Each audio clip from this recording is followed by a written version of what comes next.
Hello everyone, how's it going? Today I'm gonna tell you guys how you can access the ESPN content or the ESPN Plus content through your Disney bundle.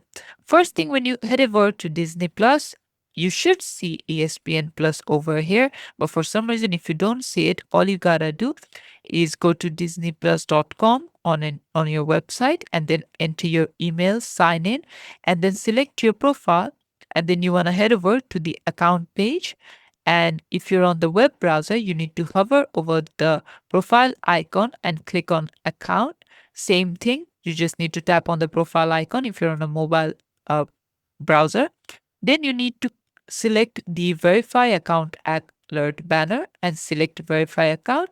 And once you've verified, log into ESPN Plus using the same email address and password that you used up to sign in for your Disney bundle subscription, and it should be synced in and you should see your ESPN Plus over here. And this is it for the video. Thanks for watching. Please leave a like and subscribe for more tutorials like this, and I'll see you guys in the next one.